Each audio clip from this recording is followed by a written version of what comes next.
People have enough to live by, but nothing to live for.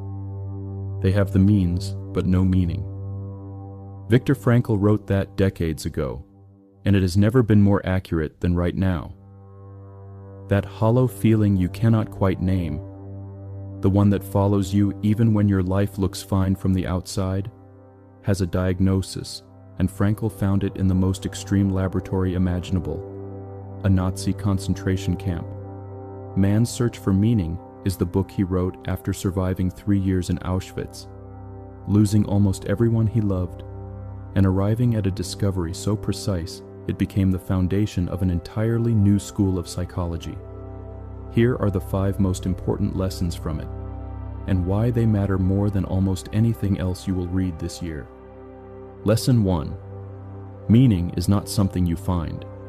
It is something you choose, even when everything around you is falling apart. Viktor Frankl arrived at Auschwitz in 1942 with a manuscript he had spent years writing.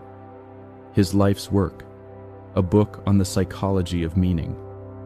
The guards took everything, his clothes, his wedding ring, his identity, and the manuscript. Standing in that reality, stripped of everything, he made a decision that defies easy understanding. They could take his possessions, his freedom, eventually his life. But they could not take his inner life. He began reconstructing the manuscript from memory in his mind, not because he was certain he would survive, but because having something to live for changed the quality of every day he was still alive. And what he observed around him confirmed his theory in devastating terms. The prisoners who held themselves together longest were almost always the ones with a why, a person waiting for them, a work left unfinished. Those who have a why to live can bear with almost any how. This matters because most of us are waiting for our circumstances to hand us a reason to feel purposeful. Waiting for the right job, the right relationship, the right version of life before allowing ourselves to feel like what we are doing means something. Frankl found meaning in Auschwitz, which means meaning is not circumstantial. It is a choice, available right now in the life you actually have. The sentence to carry: I get to decide what this means, and that decision belongs to no one else. Lesson 2. Suffering is unavoidable, but your response to it is the one freedom no one can ever take. Frankl describes a morning in the camp, prisoners marching through the dark to a work site, freezing, starving, a guard shouting. The man beside him whispered that he was thinking of his wife, just her face. And Frankl writes that in that moment, marching toward forced labor in the dark, he understood something he had only theorized before. Everything can be taken from a man but one thing, the last of the human freedoms: to choose one's attitude in any given set of circumstances, to choose one's own way. He thought of his own wife. He did not know if she was alive. He chose, deliberately, to hold love for her in his mind, not because it changed his external situation by a single degree, but because it kept something alive inside him that the camp could not reach. In that choice, however small, he remained a person, not just a prisoner.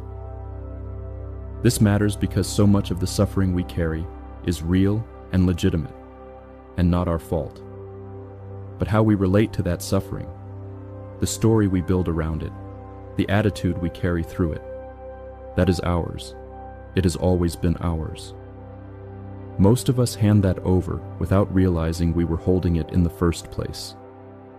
The sentence to carry: I cannot always choose what happens to me, but I can always choose who I am inside it. Lesson 3. A life without meaning creates more suffering than a life with hardship. And that is not spiritual advice. It is a clinical finding. Frankl tells the story of 2 men in the camp who had both announced they wanted to die. They had given up. He sat with each of them separately and asked one question: Is there anything still waiting for you? For one man, there was a child living abroad he had not seen. For the other, a series of scientific books only he had the expertise to complete. He pointed each man back toward the thing that was waiting, not as false comfort, but as a real reason. Both survived. Frankl was not claiming meaning as magic. He was documenting something observable. The human organism, when it has a strong enough reason to endure, will endure the seemingly unendurable. And when that reason is gone, it begins to collapse even under tolerable conditions. He called this the existential vacuum, the hollowness that sets in when life feels purposeless, and said it was the defining psychological crisis of modern times. This matters because what you might be calling depression or burnout or low-grade numbness might actually be a meaning crisis, not a flaw in you. A signal that you have been living toward goals that were never really yours, chasing a version of success handed to you by someone else, and something in you is staging a quiet protest. The emptiness is not the problem. The emptiness is the message. The sentence to carry. The question is not what I want from life. It is what life is asking of me right now.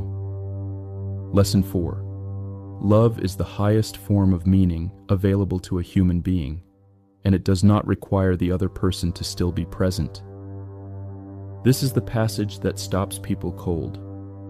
Frankl is marching to work before dawn, exhausted, and he finds himself thinking about his wife with a completeness that surprises him. He does not know if she is alive. He will later learn she died in another camp, but in that moment he holds her so fully in his mind that her presence feels entirely real. And he writes that he understood, with a certainty beyond philosophy, that love is not dependent on physical presence.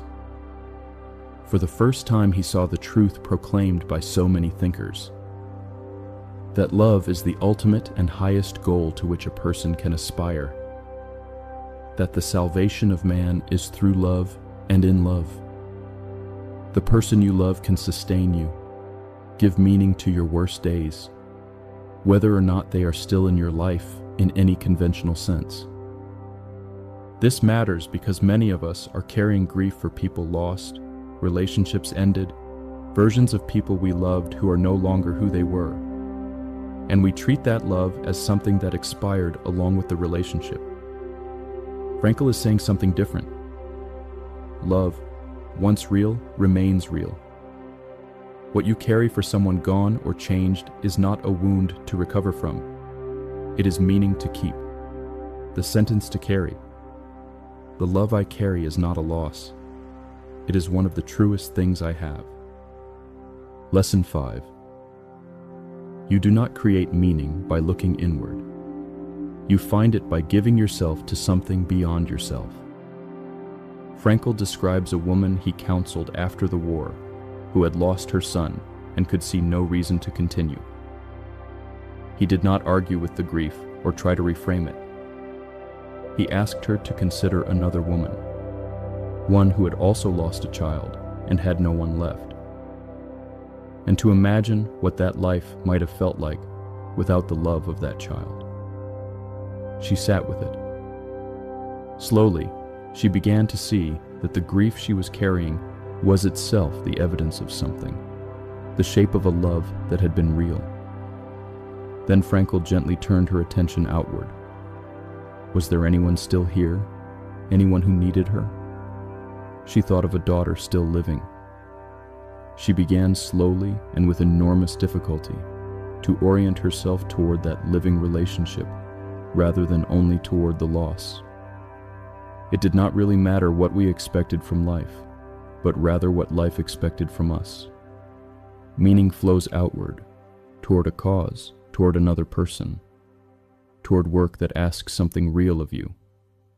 This matters because we live in a culture that relentlessly tells you to look inward, find yourself, put yourself first. Those things have their place. but Frankl is pointing to something the self-help world consistently misses. The deepest sense of meaning almost never comes from focusing on yourself. It comes from forgetting yourself, briefly and willingly, in service of something that matters to you. The sentence to carry. Meaning is waiting for me just outside the edges of myself. Here's what most people miss about this book. They read it as a survival story and walk away thinking, if Frankl could find meaning in a concentration camp, I can find it in my ordinary life. That is true. But it is not the deepest thing he is saying. The deepest thing is this. Frankl is not asking you to find meaning in spite of your suffering. He is saying that suffering, when it cannot be avoided, can become the very place where meaning lives. That the wound and the gift are sometimes the same thing. That the hardest seasons of your life are not interruptions to the story of who you are becoming. They are often the most essential chapters. He spent 3 years in conditions that should have destroyed him and emerged holding a more complete understanding of what it means to be human than most people reach in a lifetime of ease. Not because suffering is good, because he refused, quietly, daily, deliberately, to let it be meaningless. That refusal is the most radical thing this book asks of you.